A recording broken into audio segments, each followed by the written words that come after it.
Hi, it's Wendy, dcshower@aol.com, and this is my hour presentation.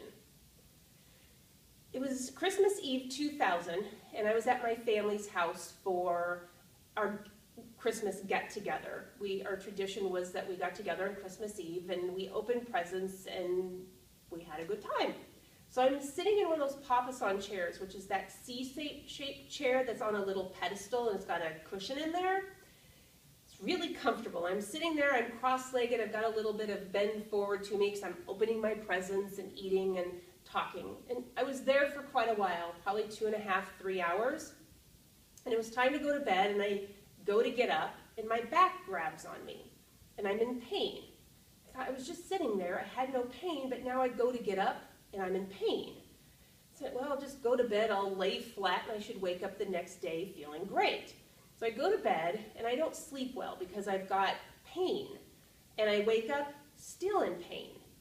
And that started my 3-year journey of back pain. As a chiropractor for 23 years, I've seen this trend that I'm not liking. It started maybe 7 years ago, where people's pain levels are higher, they're stiffer, their spine is not flexible, and they're not able to function like I think that they should be able to function. And the biggest change is this computer posture in that slumped position.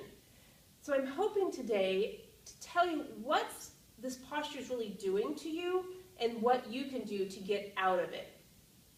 $86 billion are spent treating back pain each year. Back pain is the #1 reason why people lose days from work. $86 billion each year in the USA. That is a lot of money. So me sitting in that papasan chair for a couple hours in that slouched position caused me back pain where I had to contribute to that $86 billion. And for you who sit at a computer and have a slouched posture, your chance of contributing goes up almost every day that you're there. So does this look familiar to any of you? This is the posture that most of us are in when we're sitting at a computer. We tend to start upright, and as the day goes on, we go into this slouched posture. I always say that computers suck people's brains out. It's like they get into their work, and that's all that matters. They're typing into the computer, and then all of a sudden they're into this posture, and they don't even know it. So I had a patient that I was treating for neck and upper back pain, and she swore she was doing her homework, and I was doing what I could do to help her, yet it wasn't resolving. And in my head, I have to start thinking of other things, like something else is going wrong here. And I said, what's your sitting posture like? And she said, Dr. Wendy, it's great. You know, I'm sitting upright, my arms are to my side, it's all ergonomic.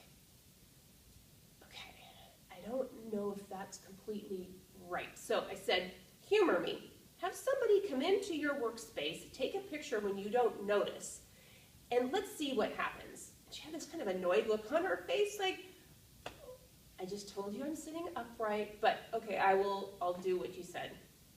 She comes in the next visit, a picture in her hand and her head down. And I looked at that picture, and I don't know who was appalled most, her or me. Here she was in that posture. This was what she looked like. She swore that she was upright during the day, and she was amazed that that's what she looked like. So she kept that picture at her computer monitor so that it reminded her to be upright during the day. Her neck and back pain went away.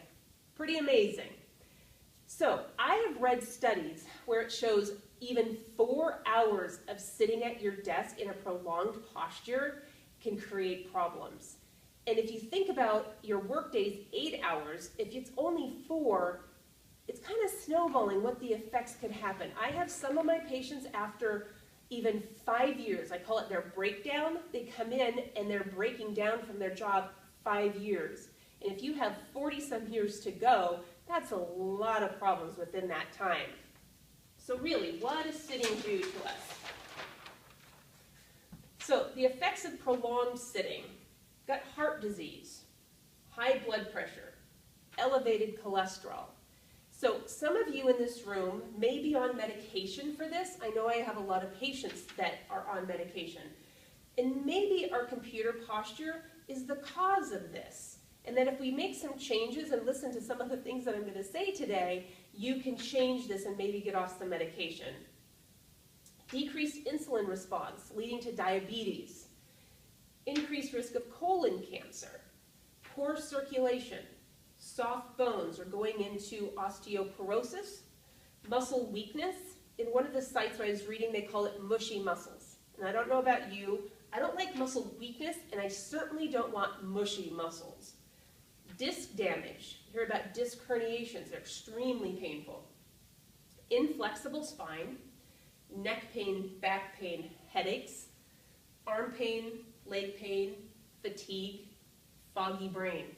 I don't know how many times I have patients come into me and they say, Dr. Wendy, I know I need to be exercising, but I am so exhausted at the end of the day that I just go home and I go straight to my couch. I have no energy to do anything.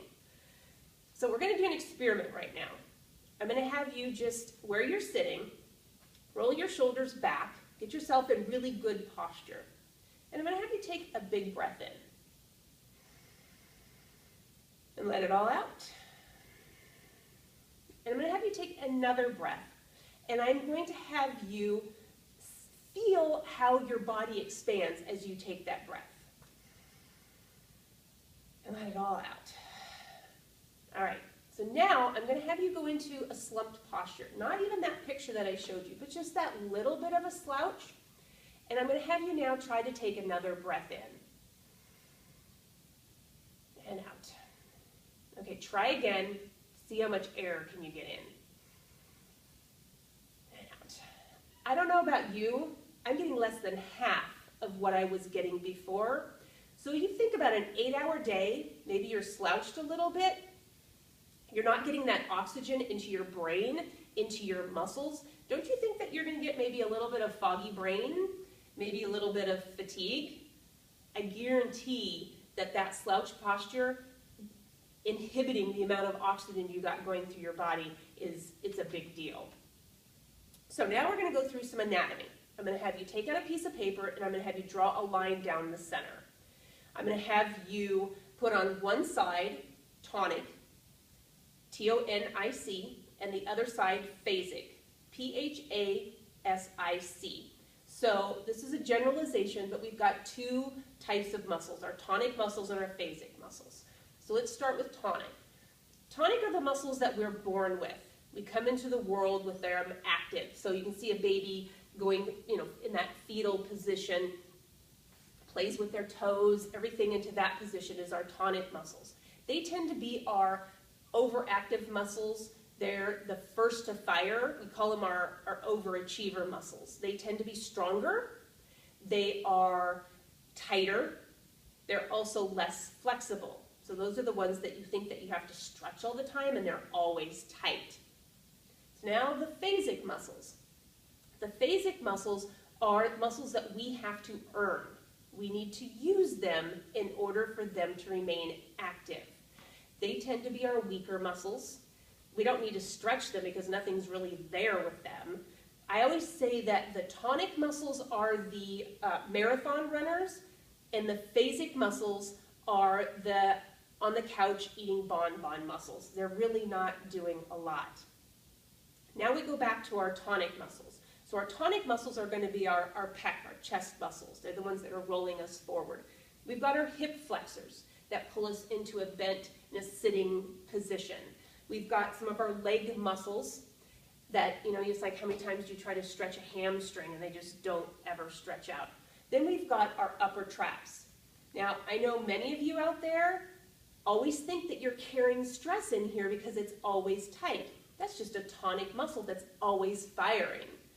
Then we've got our phasic muscles. Our phasic muscles are going to be our core muscles. And I don't know about any of you in here, but the majority of my patients are missing their core muscles. They're weak in this area.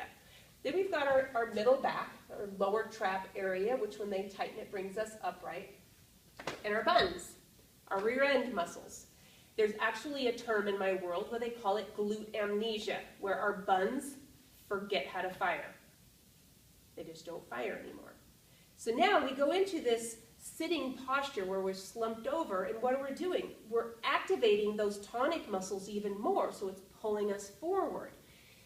And the phasic muscles aren't doing anything. So basically, during the day, you are not fighting gravity anymore. Those muscles are winning, and you're going into this posture. I just saw a picture of my mom and my aunt, and they're in their 70s, and my mom and I kind of have this role reversal where I'm always telling her, stand up straight, bring your shoulders back, stand up straight. Well, in the picture, my mom looks good. She's got good posture.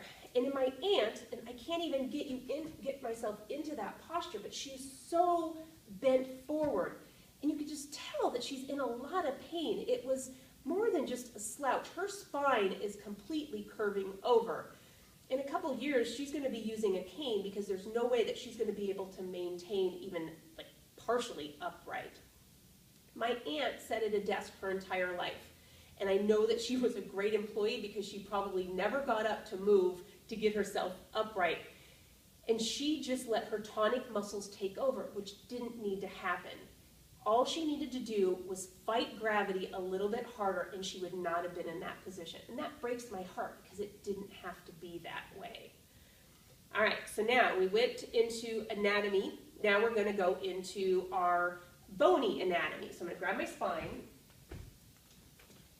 So here is a plastic model of a spine. So we've got the vertebra or spinal column. We've got the little nerves that come out. We've got the little blue, our disc spaces. Then we come down here, we've got our pelvis and our tailbone and our hips going into our legs. What we've got down here is called the ischium or the ischial tuberosity, otherwise known as the sits bone. So it's given the name sits bone because that's where we need to be sitting. But the majority of us are going into this slouched posture. So when we sit on our sit bones, we now have this huge bony structure that holds us upright, and it brings us into a naturally upright position. When we go into our slouched position and we're sitting more on our buns, we're sitting on our fleshy part instead of the bones. Now what's happening over time is that the muscles and ligaments down here are just being stretched little by little by little. It's like having a sprained ankle and you want to keep running on it. It gets painful. So that is what's happening to us. So I'm going to have you try just where you're at. If you're sitting kind of in that slouched, you're kind of like leaning back into your seat, I'm going to have you just roll your hips forward or your pelvis forward to try to see if you can get yourself onto your sit bones. Most of us, and I know there's times when I do this too, that's kind of how my position was when I was sitting in that Pakistan chair, where I was sitting on the fleshy tissue, straining those muscles. So just roll yourself upright, and that's where we should be. And if you can't get to that position, it's okay. When we get to the exercises, I'll make sure that you feel where that posture is. So several years ago, I had a patient come to me, and she was like this as she was walking in. And if any of you have had back pain or back spasms, you know that any false movement will give you excruciating pain and like grabbing of the muscles. So she was in spasm, walking very slowly into my office. And I try to help her onto the table, and if you've had spasms again, you really have to go slow in order for them not to become severe. And I've had people scream in my office because the pain just jolts them. She finally gets on the table, and I said, so what happened? She said, I don't know, Dr. Wendy, I was in a meeting, I went to get up, and I dropped back in my chair because my back just spasmed. And she said, I had such excruciating pain, and it took me the longest time to be able to get out of that chair. And I said, so were you like twisted? Was the speaker over there? No, I was sitting straight ahead. I said, was it like too small of a chair, too big of a chair? Was it a plastic chair? She said, no, it was a comfy chair. My feet were on the ground. I was looking straight ahead. I'm like, okay, it just doesn't sit. Okay, so were you sitting like this, or were you sitting like this? And she said, I was really tired that day. I was sitting in that slouch position, kind of leaned over. Well, bingo. She strained her back muscles. They went into a spasm to protect her, and now she's locked up and in a lot of pain. Now, she thinks in her head that one event was what caused that whole big spasm of that sitting, and it wasn't. It was the years of doing that sitting that slowly stretched those muscles and ligaments so that they were primed for an injury. So if you think of like an auto accident, how that's a quick injury, and we know, okay, we strained it, we got whiplash. But that prolonged sitting is really a micro trauma where every day you have a little bit of trauma to your spine when you're sitting into that posture.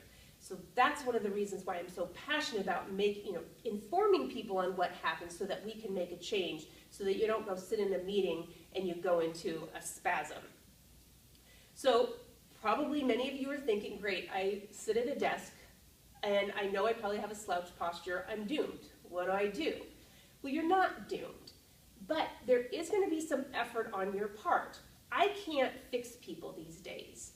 And every 1 out of 100, maybe I can adjust them and ta-da, they're better. But majority of them, it's this slow change that's happened that we need to reverse. We need to fix the tonic and get the phasic activating. So those little changes can add up to something huge. A patient came in, she had neck and upper back pain, and she says, it's from my computer and I don't know what to do. And I said, okay, let me see what I can do, and then more importantly, what you need to do. And she was one of those perfect patients. She was on everything. I told her, here's your stretches, keep yourself upright. And she did everything that she needed to do, and her neck and back pain went away. Well, she works in my office complex, and 3 times a day, I see her out, rain or shine, doesn't matter, going for a walk where she walks around the building. So she's not walking for hours, it's maybe 5 to 10 minutes, and it's not miles, but she's getting up out of her desk and getting some movement.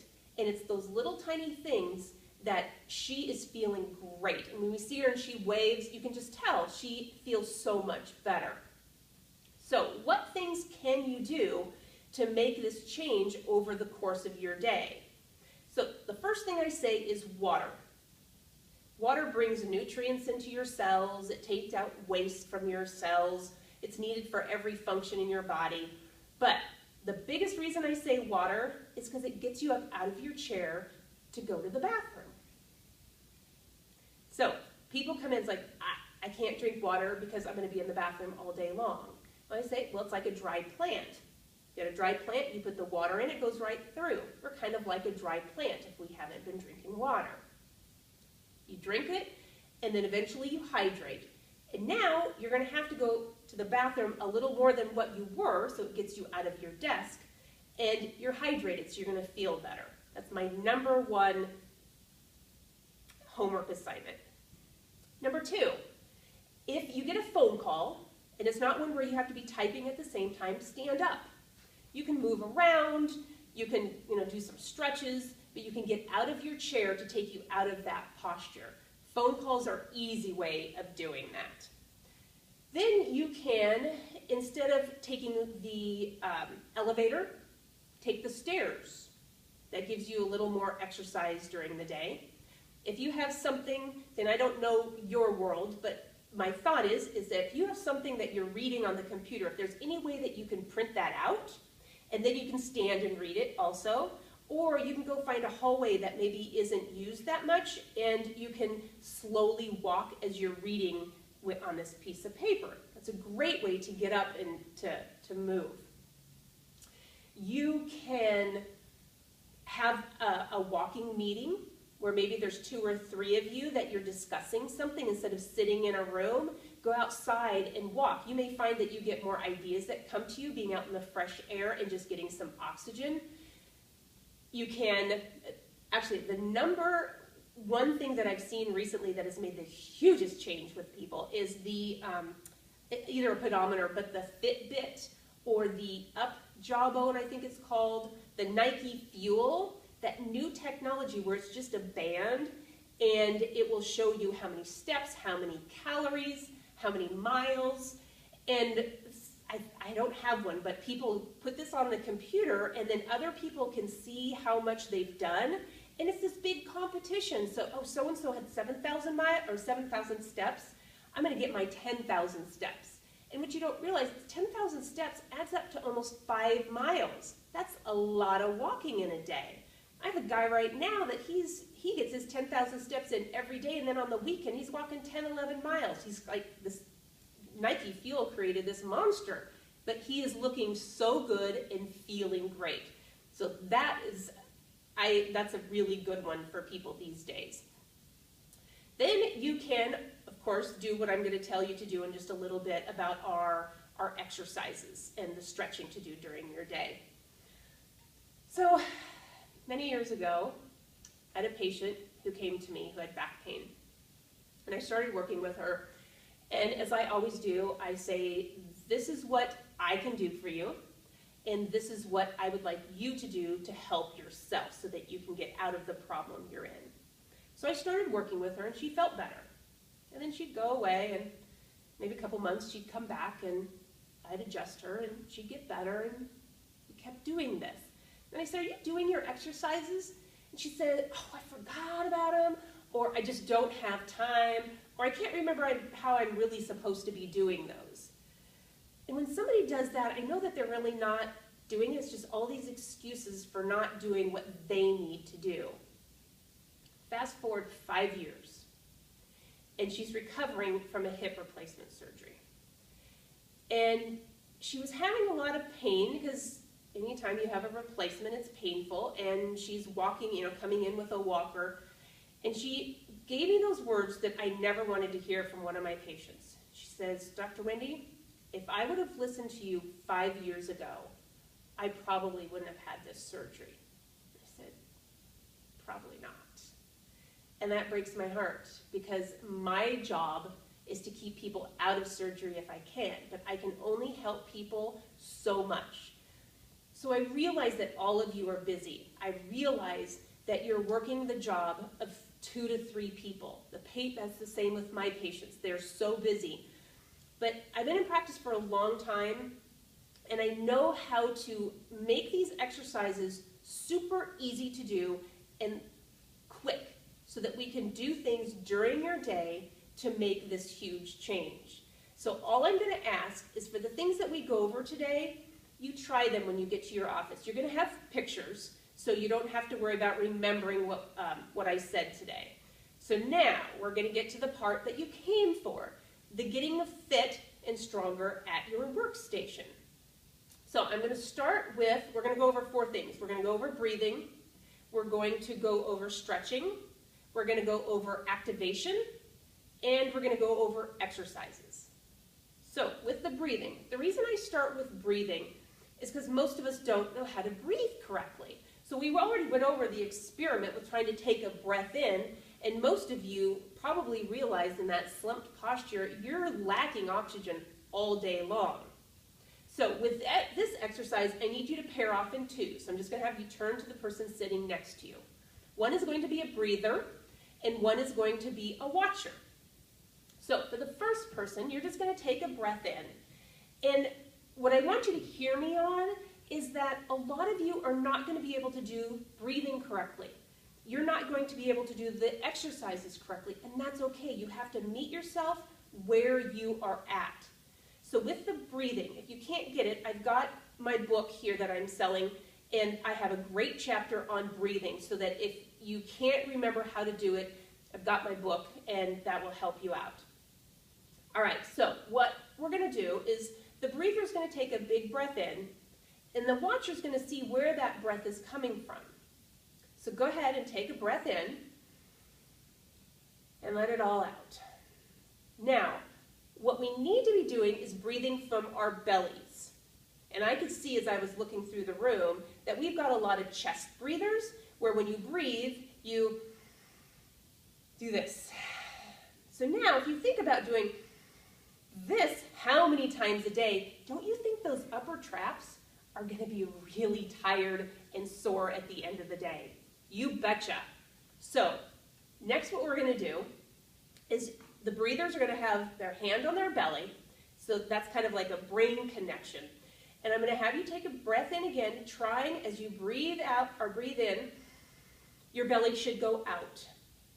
And then as you breathe in, the belly should go in. So as we breathe in, belly goes out, we breathe out, belly goes in. Okay, so I want you to try that again, but I also want the watchers to lightly just touch on their shoulders so that they know that they're supposed to keep those shoulders down. All right, so breathe in, belly goes out, breathe out, belly goes in. Good. Okay, so let's switch. And like I said, if you don't get that correctly, you're going to work on it. So one of the things I have in my book is that you lay on the floor of your bed and put a book or a shoe on your belly, and you try to breathe and make that shoe or the book go up in the air and then come back down. What I do know is that if you are a chest breather or a lifter when you breathe, it's not going to be easy to change this. I had a patient come to me, headaches constantly, and I looked at her, and then when she was breathing, she just did this all day long. Well, those muscles go from your these muscles here, the shoulder, goes up to your skull, gives her headaches. I saw her like once a week for the longest time. I see her now maybe once a year. She doesn't have her headaches because all she did was change her breathing. So you're going to work on doing the belly. All right, that's the biggest thing that you start with. Now we're going to go into some stretching. So remember, we've got our tonic muscles that want to activate way too much. Those are the ones that need to be stretched. The other guys, there's nothing to them. So what we're going to do is we got to bring our shoulders back. And for some of you, if you are so far forward where your shoulders have broke midline, you may not be able to do this because it's too painful. So we're going to start. So I'm going to have you bring your arms behind you, and you're going to grab onto your hands, just here. Then what you're going to do is you're going to roll your shoulders back and kind of bring your elbows and arms down. And as I said, if your shoulders are too tight, you are not going to be able to do this. So just even rolling them back will help. So that's the first exercise. Now, if you can't do that, I don't have a corner or doorway right here, but you're going to bring your arms up into a doorway and you're going to lean in. And what that's going to do is bring your arms back so that you can stretch this out. Same as a corner. Go into a corner, arms on the wall, and lean in. These get so tight that we can't even go into the exercises if this is too tight. So this inhibits this. So you're going to go into a doorway, corner, or this way, and you're going to stretch. All right, next one. You're already sitting. We're going to go after some of the side rear end muscles. So I'm going to have you bring a leg up. You're going to keep your body upright. Of course, you're sitting on your newfound sit bones. And you're going to lean forward just a little bit. And what I'm looking for is a stretch underneath, like where the leg comes into the back part of your hip. If you feel it in your back or you feel it other places, or if it's painful, I don't want you to do this. So you're going to keep your body upright, and you're going to bend forward from your waist. I don't want to see this. You have a steel rod in your spine, keep it upright. As my guidelines say, I tell people if they're really bad off, I have them do this like 4 times a day to 5 times a day. Usually it's like 2 to 3 times a day just to get a stretch going. Now, if that one doesn't work where you're bending forward, I'm going to have you just stay upright, and you're going to bring your knee towards your opposite shoulder. And you should feel a stretch, leg coming into the hip somewhere there. And then you're just going to hold it. All right, let's try the other side and see what you notice there. Compare the sides. Keep your body upright and bend forward from your waist. Now, some of you, if you're really flexible, you may be able to go way over. Well, you don't need to stretch if you're that flexible. We're looking for, like today, I'm pretty stiff, not so flexible. Then you come back up and you go this way. So that should feel good. It should be a feel-good stretch. There's a difference between bad pain and kind of like the good pain. You'll know the difference. And if you've got bad pain, then I'm going to need you to just talk to your doctor, and maybe they need to send you to a chiropractor or a physical therapist that can help you with these. But today, you're probably going to find out your problem areas, which is great. Awareness is a big thing because then you can make change. Now, everybody has hip flexor tightness because they sit. Hip flexors do this. That's what you're doing all day long. So the easiest one to do, so even if your chair has arms, if you kind of angle a little bit and then bring your leg back, you're going to have a stretch right in here. I have people that'll sit there and they will type. They can be on the phone and they can do this stretch. Not even getting out of your chair to do these so far, and you're actually making a change in your body. Now, if you've got more flexibility to you and you're able, I'll have you hold on to something, probably not the cubicle walls because they may come down. I always worry about that when I give people exercises. So I'm going to have you bring a leg up. And some people will do this, they're like, yep, I'm good. No, we need to bring our knee back because you're really trying to feel a stretch in the front of your leg. We need to open up the hip flexors. I'll do this in line at the grocery store. I will do this when I'm talking to a patient. I don't care. I don't like to have pain. I had back pain for many years, and once I got out of it, I don't ever want to go back into it. Let's try the other side. Just make sure that you bring your knee back, and you'll feel it stretch all the way through. And this is one of those feel-good muscles, or feel-good stretches. I have, the paper that I gave you has, I think, 7 different stretches on there. So pick which one's convenient for you. There's one that's in your bed where you drop your leg off, but this one here at your desk, just every so often, bring your leg back. And you stretch that out. All right, so now, those are the stretches that I give people. Pretty much everybody gets those stretches because gravity pulls us in certain ways. And so I always say that I give those first. If it doesn't make a change, we go to the next thing. I don't reinvent the wheel. So many of you will be able to get some relief just with that. There's so many times where I'm in the grocery store and somebody comes up to me and it's like, hi, Dr. Wendy, I'm doing great. As long as I do your stretches and exercises, I feel great. And that is the best thing ever. I don't need them in my office. I want them out in the world, playing with their kids, feeling great. And when they say, as long as they do those exercises, they feel good, I've done my job. That's the best thing in the world. And that's what I hope for you today. All right, so we did some breathing. We did our basic stretches to our areas that tend to be the tightest. We got our pecs, our hip flexors, and then the back of the hip and the leg. Now we're going to go into activation. And this is another one, just like the breathing, that if your body is so out of balance where these tonic muscles, you've got these big bulging muscles up in here and you've got a lot of pain, you may not be able to activate these muscles, and that's okay. This is a process. You start where you're at and you slowly work your way up until it works. And it's amazing when people come in and that light bulb is clicked on because their brain is now connected to that part of the body. It's amazing. Then change start to happen. So don't feel bad. And it's interesting when it's called a motor control problem where the brain almost forgets, just like that glute amnesia I said, the brain forgets that there's a muscle there because the groove from your brain to this muscle is so strong that it doesn't have a groove, say, to this muscle.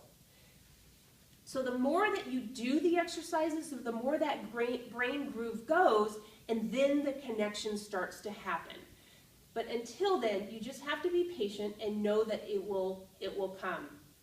So now, what I'm going to have you do, we got to partner up again. We're going to activate the middle back muscles. So what we need to have back here, one of my favorite rehab instructors, so I've done hours and hours on rehab trying to figure out how to fix these bodies, because I don't like to have that same thing happening over and over and over with people. But it's a group of women, so I think I can say this. He says that we need to have cleavage in back. He says cleavage in front is optional, cleavage in back is mandatory. We need to have such strong, upright backs with big muscles that it actually creates a divot where our spine is. Yet what I see all day long are these flat backs and a spine poking straight up. We need to think cleavage. We need that cleavage and back. So with your partner, I'm going to have one person just put their back kind of by the bra line below the shoulder blades and just put your hand there. And then what I'm going to have the other person do is roll their shoulders back a little bit. You're going to bring them around and down, and then just try to squeeze those shoulder blades just a little bit. And if you can't do it, that's okay. Just go through the motions. Roll the shoulders back and down, and then try to squeeze. So you're trying to pinch right in here. And so by having your partner's hand there, it gives your brain something to talk to. So let's do that for just a couple moments so you can see if you can activate. And I always say sometimes if they can't do it, just think trying to throw your chest out will get those to activate a little bit. And I have people for this exercise hold it for 5 seconds and do that probably 10 times a day. This is one of the weakest muscles in our body, and it's one of the main reasons why we do this. There's no stability or strength there. Sometimes I told one of my patients, I said, your muscle's so weak, it's like flapping in the wind. And lo and behold, I didn't realize this at the time, but that was a huge motivator. He didn't want anything flapping in the wind. And so he came in and he says, will you check my muscles? And he worked hard to get them strong, but his back was upright and he was feeling good. So we don't want any muscles flapping in the wind. All right, next muscle is going to be our core. Core sometimes for people is easy to activate sitting up, and it's really hard for them laying down. So at your desk, you're going to be sitting on your sit bones, you're upright, and what you're going to try to do is tighten your tummy to bring your belly button to your spine. And then relax that and pull your belly button to your spine. If you can't seem to find that, think about taking your belly button to your chin, and it'll come up. Each person is different in how they connect with their bodies, but one of those two is going to work. I don't know how many times I've had people just activate this way, and they started having change in their back pain. They said, could that make a change that quickly? Yes, when you start activating something that hasn't been activating, it'll give you some stability. So pull your belly button to your spine, and you can do that. I'm doing it now. You don't even know I'm doing it. So you can do that, again, in line at the grocery store, you're talking to your coworker, whatever. Pull that belly button in and you hold it. I challenge people. I say 5 seconds sometimes on this, and I say, try to go to 40 seconds. Really hold that and see if you can get it a good contraction that holds. You may find that it starts to quiver a little bit. It's just weak. Keep working at it, and then you'll become a pro at holding that in. Then I've got more exercises that I've got on my YouTube videos where you can go from just the activation into something more advanced. But just at your desk, tightening. Actually, let me give you a bonus one today. So if you're sitting at your desk, pull your belly button in, and you can hold onto the arms of your chair. So these are for people who can actually activate your belly. If you can't activate it, don't do this because it could hurt your back. So you tighten your belly, you hold, and you're going to bring one knee up and down, and relax it. Tighten again, up, down, relax. So that's a great one, maybe if you're reading on the computer or if you're on hold or where you don't have to really be concentrating that much, then you can focus on bringing this. All right, now let's go for our glute amnesia.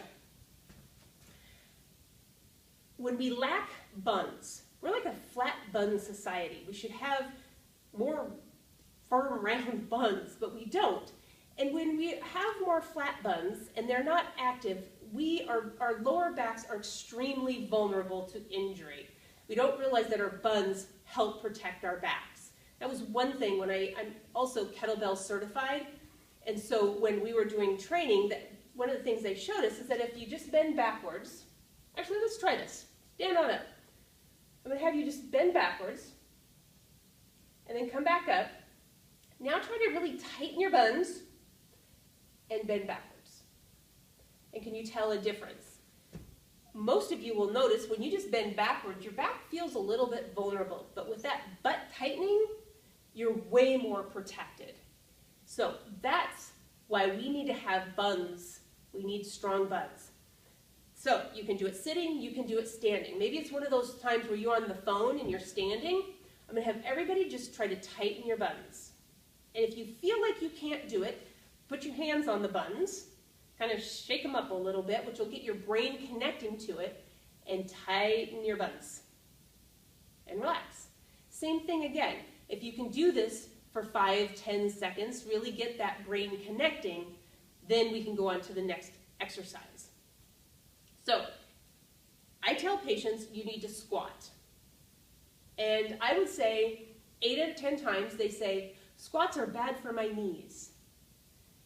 If I could have more money just for hearing that, and that you may be thinking this too, and it's something that I don't know where it got started, but I'm going to show you what is going to hurt your knees, and then we're going to do squats, because squatting at your desk, great exercise, and if you just do a couple, several times a day, you're going to notice a big difference in your body.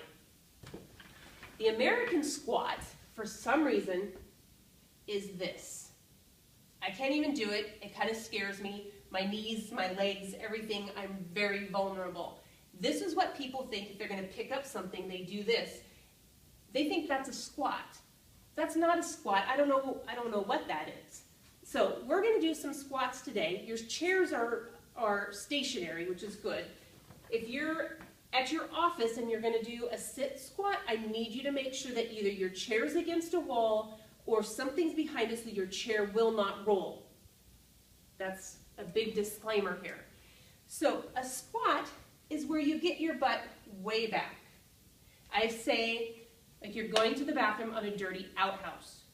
Everybody knows we got to get our buns back. So your rear end is back, and then you come back up.